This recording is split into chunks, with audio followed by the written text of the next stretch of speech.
नमस्कार दर्शक बंधु ए भिडियो रे आपण माने आयुष्मान कार्ड बंटन संबंध रे किछि गुरुत्वपूर्ण विवरणी जानिबा को पाइबे।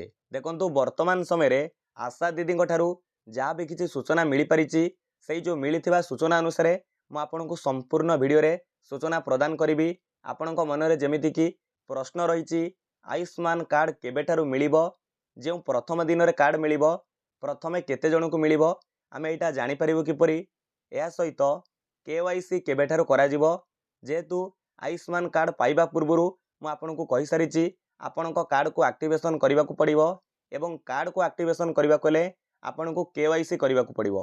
तेणु केवाईसी केबेठारू कराजिबो, ए केवाईसी प्रक्रिया कंप्लीट करिया पई बा शेष करिया पई आमकु सीएससी सेंटर को जिबा को पड़िबो ना सीएससी सेंटर संचालक भाई भौणी माने आम घर को आसीबे, ए प्रश्न मध्ये रहिछि। तेणु करी ए सब विषय वस्तु को नै आमे वीडियो रे आलोचना करिबा। तेणु आपनकु छोटिया अनुरोध वीडियो को आपण माने शेष पर्यंत देखंतु, सहजरे बुझी पारिबे एवं जानि पारिबे। देखंतु प्रथम कथा होची आपनक पई खुशी खबर, ए जो आयुष्मान कार्ड बंटन केबे कराजिबो ना आसंता एप्रिल 1 तारिख। आपण जानंती आसंता एप्रिल मास 1 तारिख होची उत्कल दिवस। तेणु एप्रिल 1 उत्कल दिवस अवसर रे ए जो आयुष्मान कार्ड बंटन कार्यक्रम को शुभारंभ कराजिबो। निहाती भाबरे आपण जानि परिले एप्रिल 1 तारिख उत्कल दिवस दिन आयुष्मान कार्ड बंटन कार्यक्रम को शुभारंभ कराजिबो। किंतु ता पूर्व आपको जानवा पड़ो कार्ड से दिन किए पाइबे। तेणुक यहाँ आपण गुरुत्वपूर्ण कथा। या पूर्व आ गोटे खुशी खबर आप जानतु, आशा दीदी पाखक किछि लिस्ट आसी जाइछि केउ माने प्रथम दिन रे तथा उत्कल दिवस दिन आयुष्मान कार्ड जो माने पाइबे तांकर ना आशा दीदी पाखक किछि जनक ना विलेज वारी लिस्ट मन रखु गाँ वाइज लिस्ट आसी आशा दीदी पाखक किछि जनक ना से लिस्ट रही। तेणुक से लिस्ट रे जो मानक ना अच्छी से माने उत्कल दिवस दिन कार्ड पाई परिबे।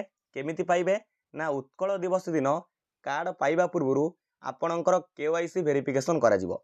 देखंतु आपणकर प्रश्न थिला केवाईसी केबेठारू कराजिबो। एप्रिल 1 उत्कल दिवस दिन कार्ड बंटन कराजिबो। तेणु ता पूर्वरु केवाईसी वेरिफिकेशन कार्य शेष होबो। तेणु कुआ जे पारे 27, 28, 29 एई 2-3 दिन कोन कराजिबो ना आशा दीदी पाखकू जो किछि जनक ना लिस्ट जो आसीची लिस्ट रे ना आसीची सेमानकर प्रथम करी केवाईसी वेरिफिकेशन कराजिबो। एठारे आ गोटे सूचना कुआ जाय पारे कि सीएससी सेंटर ऑपरेटर्स माने सेमाने डोर टू डोर स्टेप रे बा घर को घर बुली केवाईसी वेरिफिकेशन करि पारंती, कारण समस्त लोक सीएस सेंटर को जिबा संभवपर नुहे। तेणु सही कारण गोटे प्रकार देखिले एपर्यंत सूचना अनुसार कॉमन सर्विस सेंटर संचालक भाई भौणी माने सेमाने गाँ को गाँ आसी बा घर को घर आसी कौन करेंगे ना केवाईसी वेरिफिकेशन करेंगे। तेणु प्रथम करी आशा दीदी पाखक लिस्ट रे जो मानक ना आसी कार्ड पाइबे बोली तांकर केवाईसी वेरिफिकेशन कराजिबो। ए कार्यक्रम 27, 28, 29 तथा एप्रिल 1 तारिख पूर्व कार्यक्रम सरिबो। केवाईसी वेरिफिकेशन कंप्लीट समस्त कराजिबो। तेणु जो मानकर केवाईसी होइजिबो ध्यान रखी शुणंतु, जो मानकर केवाईसी वेरिफिकेशन होइगला जानंतु तांकर कार्ड टी कोन हेगला ना एक्टिवेट होइगला, तांकर आयुष्मान कार्ड एक्टिवेशन होइगला। तेणु जो मानकर केवाईसी वेरिफिकेशन होइजिबो कंप्लीट होइजिबो से माने एप्रिल 1 तारिख दिन जिबे। केउठा को जिबे ना देखंतु आखपाख पंचायतर लोक मानकु नै जो माने आयुष्मान कार्ड पाइबे, जो मानकर प्रथम करी लिस्ट रे नाम आसीची सेही सब लोक मान आखपाख पंचायतर सेही सब लोक मानकु नै एक सभा कराजिबो।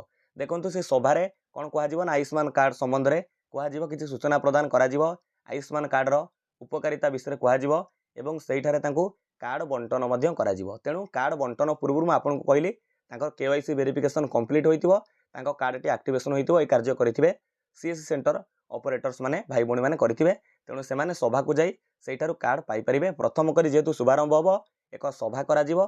सभारे जो मानकर कार्ड एक्टिवेशन होइतिबो बा केवाईसी कंप्लीट होइतिबो से मानकु सेठारे कोन मिली परिबो ना आयुष्मान कार्ड मिली परिबो।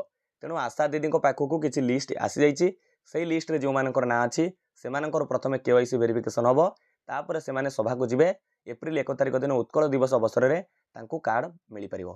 तेणु ता परे फेज वाइज कौन कहवा ना जो मैंने सब बाकी रही गले से धीरे धीरे आयुष्मान कार्ड मिलवा आरंभ हो सब सभा हम ना। तेणु आपन को सीएससी सेंटर को जावाक पड़ पारे कि सीएससी सेंटर ऑपरेटर्स माने जदि आपण घर को आसती केवाईसी वेरिफिकेशन धरी नियंतु सीएससी सेंटर ऑपरेटर भाई भौणी माने संचालक माने आपण घर को आसिले आपण घरे कौन कले ना सदस्य मानकर केवाईसी वेरिफिकेशन कले और केवाईसी सरिया परे तांकर कार्ड टी एक्टिवेशन हो पाखे कार्ड टी रही से माने आपण को कार्ड दे पारंती। एभली प्रोसेस मध्य होई पारे।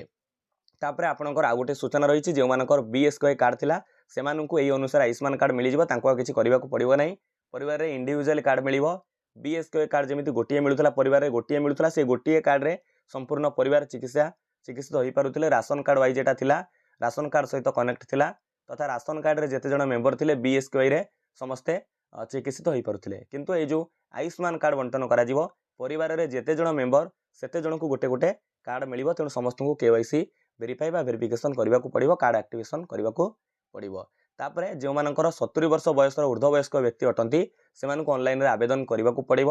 ଏପ୍ରିଲ 1 ତାରିଖ ଠାରୁ ମଧ୍ୟ ତାଙ୍କ ପାଇଁ ଅନଲାଇନ୍ ପୋର୍ଟାଲ ଆରମ୍ଭ ହୋଇଯିବ। CS ସେଣ୍ଟରକୁ ଯାଇ ସେମାନେ ଆବେଦନ କରିପାରିବେ। ଆଉ ଯେଉଁମାନଙ୍କର ଆର୍ଥିକ ସ୍ୱଚ୍ଛଳ ବର୍ଗର ନୁହନ୍ତି ସେମାନେ ମଧ୍ୟ ଆବେଦନ କରିପାରିବେ। ଲୋୟର ଇନକମ୍ ଯିଏ ରହିଲେ ସେମାନେ ମଧ୍ୟ ଆବେଦନ କରିପାରିବେ। ଯେଉଁମାନଙ୍କର ରାସନ କାର୍ଡ଼ ନାହିଁ, ଗରିବ ଅଟନ୍ତି, ସେମାନେ ମଧ୍ୟ ଆବେଦନ କରିପାରିବେ। ଧୀରେ ଧୀରେ ସମସ୍ତଙ୍କ ପାଇଁ ଅନଲାଇନ୍ ପୋର୍ଟାଲ ମଧ୍ୟ ଖୋଲିଯିବ, ସମସ୍ତେ ଆପ୍ଲାଏ କରିପାରିବେ। କିନ୍ତୁ ଯଦି ଆପଣଙ୍କର BSK କାର୍ଡ଼ ଥିଲା ଆପଣଙ୍କୁ କିଛି କରିବାକୁ ପଡ଼ିବ ନାହିଁ। ଏ ଅନୁସାରେ କାର୍ଡ଼ ବଣ୍ଟନ କରାଯିବ। ପ୍ରଥମ କରି ଆଶା ଦିଦିଙ୍କ ପାଖକୁ କିଛି ଲିଷ୍ଟ ଆସିଛି, ଆପଣ ଆଶା ଦିଦିଙ୍କୁ ପଚାରନ୍ତୁ ଆପଣଙ୍କ ନାଁ ଆସିଛି କି ନାହିଁ, ତଥା ଅପେକ୍ଷା କରନ୍ତୁ। ଯଦି ଲିଷ୍ଟରେ ନାଁ ଆସିଥିବ ଆପଣଙ୍କ ଘରକୁ ଆସି KYC ଭେରିଫିକେସନ୍ କରିବେ, କିମ୍ବା ଆପଣଙ୍କୁ କହିବେ CS ସେଣ୍ଟରକୁ ଯିବା ପାଇଁ। ଆଉ ଆପଣଙ୍କର ନାଁ ଯଦି ଆସିଥିବ ପ୍ରଥମ କରି ଆପଣ ଏପ୍ରିଲ 1 ଉତ୍କଳ ଦିବସ ଦିନ କାର୍ଡ଼ ମଧ୍ୟ ପାଇଯିବେ। ଯେଉଁଠି ସଭା ହେଉଥିବ ସେଇଠିକି ଯିବେ, ସେଇଠୁ କାର୍ଡ଼ ରିସିଭ୍ କରିପାରିବେ। ତେଣୁ ଇଏ ଥିଲା ଆପଣଙ୍କ ପାଇଁ କିଛି ଗୁରୁତ୍ୱପୂର୍ଣ୍ଣ ସୂଚନା। ଭାବୁଛି ଭିଡ଼ିଓଟି ଆପଣଙ୍କ ପାଇଁ ବହୁତ ଗୁରୁତ୍ୱପୂର୍ଣ୍ଣ ଥିଲା।